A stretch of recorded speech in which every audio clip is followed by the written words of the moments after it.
When we arrived in Burkittsville, we were told that unusual things happen here. Cameras stop working. Singing can be heard from the unseen. The trees could write books on the horrors they once saw. And that the smell of gunpowder still lingers in the air.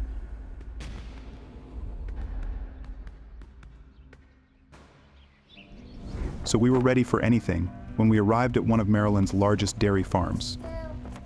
How could such a farm exist and prosper on the very dirt that had seen America's deadliest day? How could a farm on its last dollar bet on itself again and again simply because they don't take no for an answer? How could a business focused on home deliveries thrive in a town of 5,000? And how could a man who came from nothing create a legacy that will provide for his family for generations to come? Well, this is why we left Iowa and came to Maryland. We had to hear this story from the source. Yeah, my father didn't want us to farm. He didn't want us to do it. Said we were crazy, but everybody said we were crazy. Everybody. Go, go, go.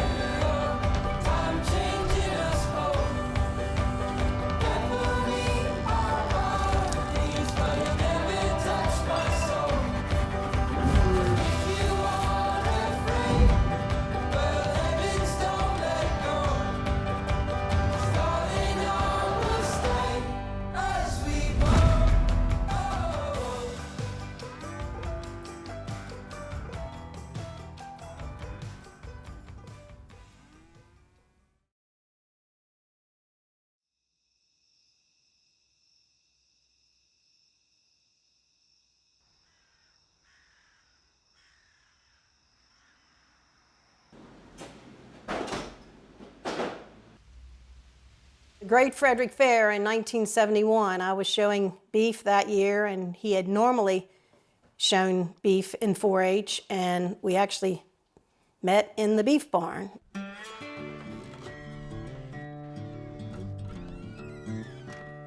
The fair grew into a friendship, and then we were married in 1974, so. With little farm experience, Randy and Karen began renting a 160-acre farm.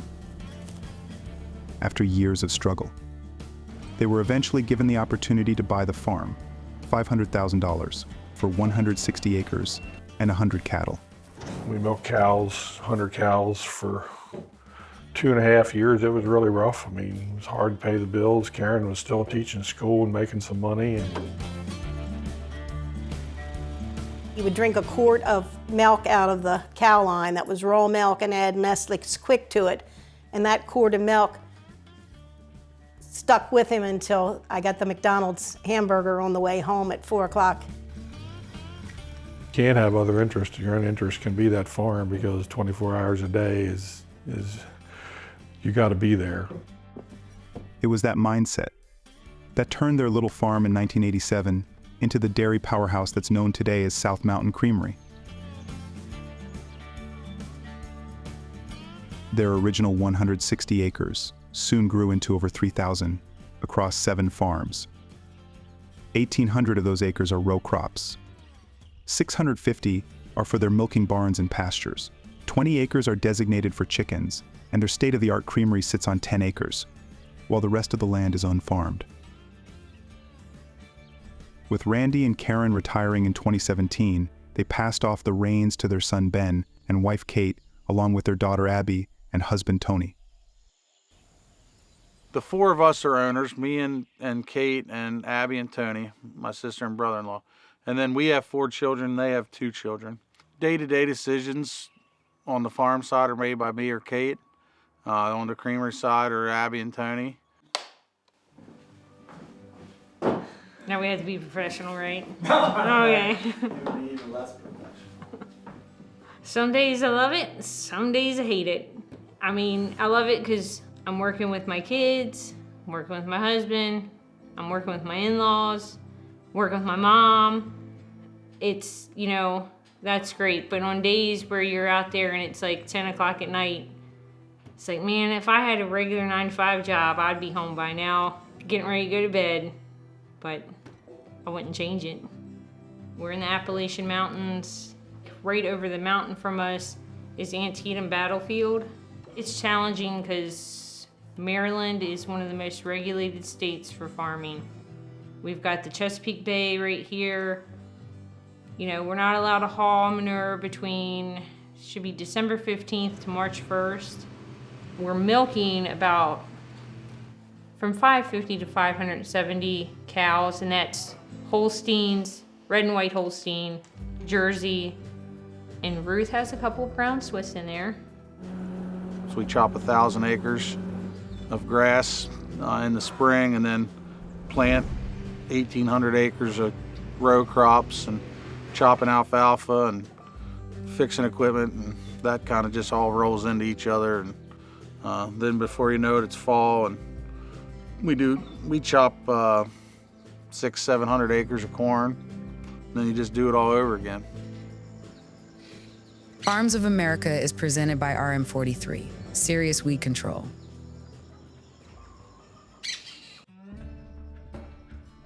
Farms of America is presented by RM43, Serious Weed Control.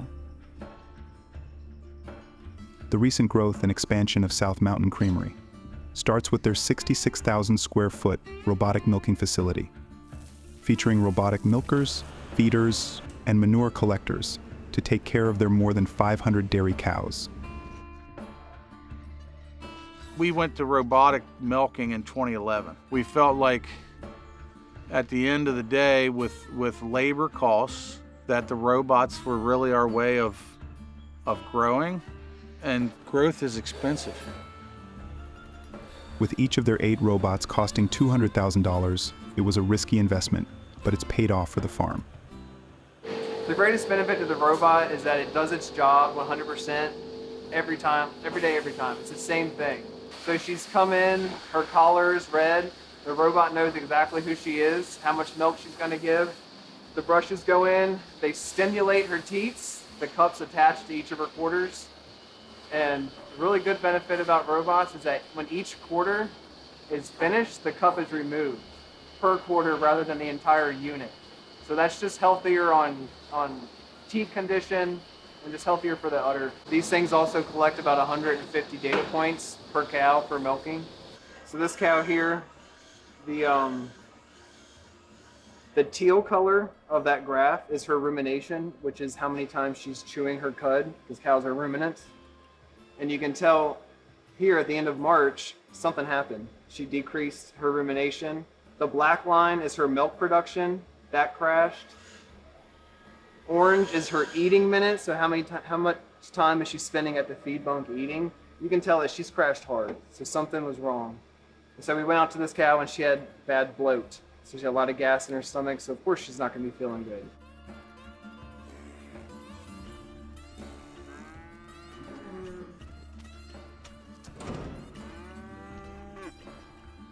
Net merit is just an overall merit on, it's just like an index of how good a cow's production is compared to her fertility and livability. So like livability takes into account feet and legs, udder placement. Production is like how much milk is she producing and how much fat and protein. Since building their new robot facility in 2023, they have saved thousands from labor costs and have boosted milk production by over 9 pounds per cow a day.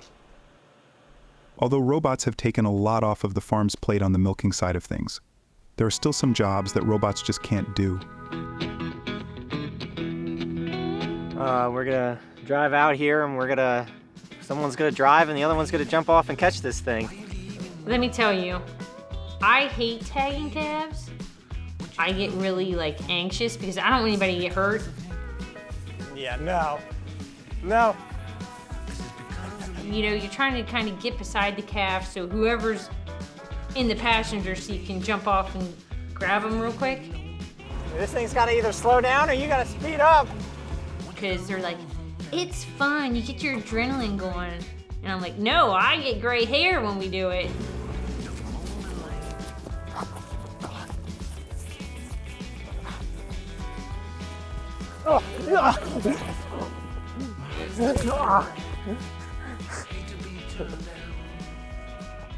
You got it? I don't want to say people think farming's easy, but they think anybody could do it, and you can't. You gotta love farming or you wouldn't do it. You either love farming or you don't love farming. It's one or the other. I do a little bit of everything, really. Trying to learn it all. Samuel is big into the cow genetics. She's 919 net merit, which is just an overall score of production and livability. And it tells me she's 1,584 points above the average cow in milk production. Jeez. With Ben and Kate's oldest son, Sam, taking on the breeding and genetics side of the farm.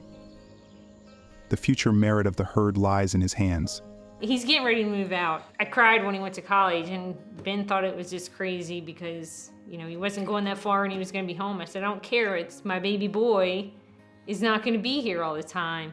I was going to grab a pink donut, but I didn't want to see him grab a pink donut, so.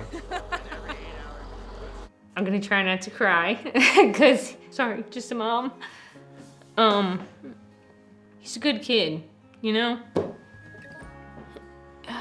He works hard. He does anything you ask him. And he's just a great kid. And I'll say that about all of them. After just a day with the Sowers, they invited us in for dinner, where we learned just how much of a family business this really was. With the faces at the dinner table being the same as around the farm.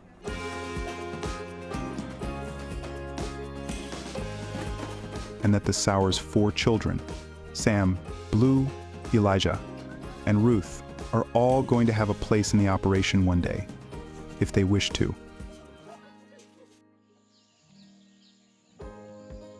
Farms of America is presented by RM43, Serious Weed Control. Farms of America is presented by RM43, Serious Weed Control. If the foundation of South Mountain is the farm, then the building atop it is the creamery, which takes the raw milk from the cows and processes it into sellable products like table milk, ice cream, and cheese. It was kind of my dream to build South Mountain Creamery. It was a story in, I think it was the Country Woman magazine back in the late 80s, early 90s about this creamery out in Michigan called, I think it was called Country Dairy. And I read an article about it, and I remember telling Mom and Dad, I want to do this. And after going $500,000 in debt from a failed chicken operation, Randy felt it was time to make Abby's dream a reality. I can tell you the reason he did it was because he wanted to continue farming. You know, so what was the necessity and how do you continue farming in a bad milk economy? You know, he did a lot of praying, and we built the creamery and started selling directly to the consumer. Everybody said it was crazy. But we finally got up and running. We've had 13 customers that Karen delivered out of the back of an Explorer the first day she delivered. The first couple weeks I delivered. With their creamery opening its doors in 2001, they became the first farm in Maryland to bottle and deliver their own milk. That one Explorer turned into more than 40 trucks and over 160 employees, all directly overseen by Abby and her husband Tony. Today we're managing about 25,000 home delivery customers, spread over between Pennsylvania down to Raleigh, North Carolina. We're in Delaware, Maryland, DC, West Virginia, so all the states around. When Abby and I started dating back in high school, as I fell in love with her, I also fell in love with the farm. The Bruscos, with their 2 kids, Gabriel, who manages the Raleigh plant, and Sophia, who will soon be a buyer and marketer for the creamery, will all share the responsibility of the creamery's relationship with the farm for years to come. The creamery is what keeps the farm alive, so we wanted to fully understand how it operates, and a little tour helped with that. Basically, this is where all the action in the morning starts. Right here in this corner, this pipe is actually, it's hard piped right to the tank in the parlor. So all they have to do is swing that little elbow in, and they're pulling milk right in from the parlor. We're getting product in, ran, and bottled and in our cooler waiting to go out to the customers within 24 hours of the time that that's actually milked. These tanks in the wall, they hold about 13,500 pounds. We have a raw tank. We have what we call our skim tank. So basically what we're doing right now is they're taking this milk, they're running it through a small little cone. It's called our separator. It's a big centrifuge. Has 42 plates. There's little holes in every direction. What that does is spins really fast, pushes cream to one side and skim milk to the other. Once this process is finished, we have pretty much everything we need for the day, because most people don't realize, but whole milk's about 4% butter fat, skim milk is 0. So if you want a 2% milk, it's just 50-50. There's how you get your 2%. After separation, the milk will go through pasteurization, where it is heated to kill off any potential bacteria. So after we put the milk in our pasteurized tanks and we're ready to start running milk, we have our bottle filler. Basically, this filler has 9 nozzles.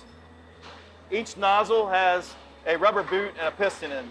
As the bottles come onto the track, they actually go onto a pedestal, which that pedestal will lift up. Once that lifts up, that gives the bottle, the piston opens up, and it gives the bottle the start of product. In about an hour and a half, they can run through our skim run today. It's about 600 bottles. Meaning over 4,500 bottles of milk are produced every single day, and then delivered by their fleet of trucks, who make an average of 100 stops a day, traveling 250 miles.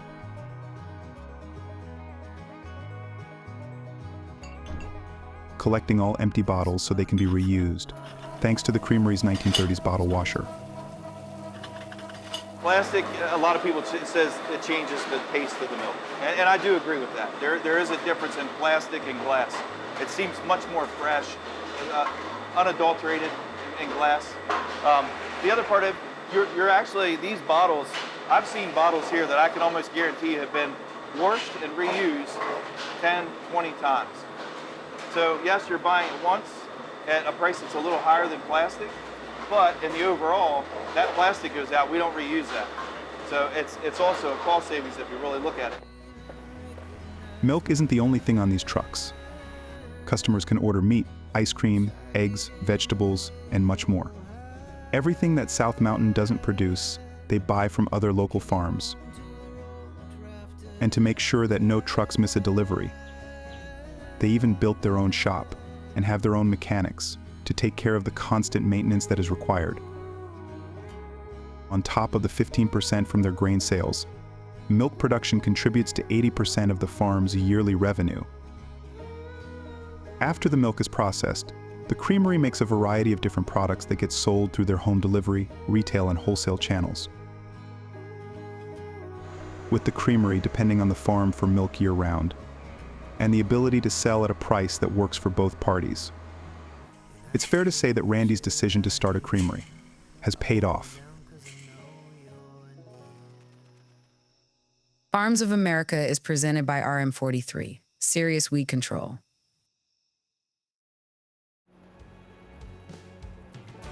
Farms of America is presented by RM43, Serious Weed Control.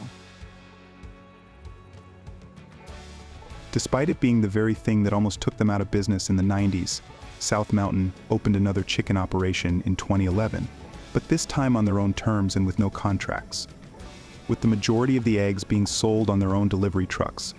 Right now, there's 17,200 chickens in there. It's cage-free house. They got these runs that they can come outside. We're getting about 16,500 eggs a day.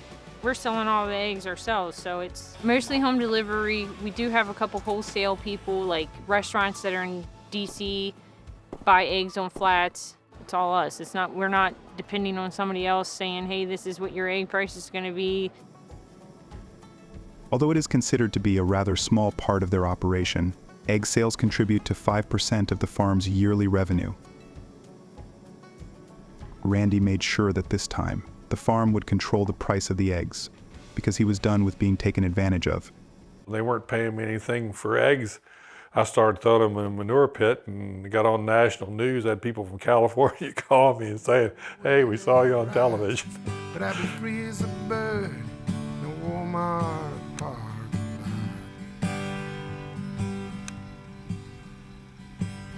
I'm proud to be just salute the flag just like Uncle Daddy's always stood up for what he believes in. Like, it doesn't matter what somebody else thinks. He's gonna do it his way. Might rub somebody the wrong way, which he's done plenty of. Now here's a good story. A dairy farmer, a convenience store owner, and the IRS. We didn't do anything wrong. I mean, we were just depositing cash in the bank. payroll deductions for a 1K. I mean, people told him that he couldn't do stuff, and I think that just put fire under there. In order to sell all natural skim milk, the government says I'd have to label it as imitation skim milk. If something don't make common sense, I gotta question it. And this doesn't make any common sense whatsoever. You know, I think you gotta stand up for what you believe in. And I don't think we'd be where we were today if he wouldn't have stood up for things that he believed in over the years. There's no question as to why South Mountain Creamery survived its darkest days. Randy just didn't take no for an answer. But now he has sold his life's work to his children, and the future problems and triumphs of the operation lies with them. You know, he started with nothing, and he made that comment 1,000 times while he was the owner, was, I started with nothing. If I end with nothing, it is what it is. But me, if I lose it, I'm losing his legacy. And that puts extreme pressure on me to do good. Farming is amazing, and it's also devastating, and it's also stressful, and it's a lot of things, but it's what I chose to do. Sometimes when Ben calls me and tells me about all the problems he's having, like, yeah, you got problems, yeah. You always are gonna have, if you're doing something, you're gonna have problems. But you either deal with them or you don't. I mean, you're just not gonna have a life that don't have problems. That's just part of it. I guess life would be pretty boring if you didn't have problems. Talking about a job that gives you peace of mind. I got a plan that won't bring me down. As the family looks onto the future, we realized it was time to head to the next farm. Our days at South Mountain Creamery taught us many lessons. We learned that the strength to fight back begins with one person daring to take a stand. Or that when faced with adversity, one idea can change everything. And that preserving a legacy takes a family.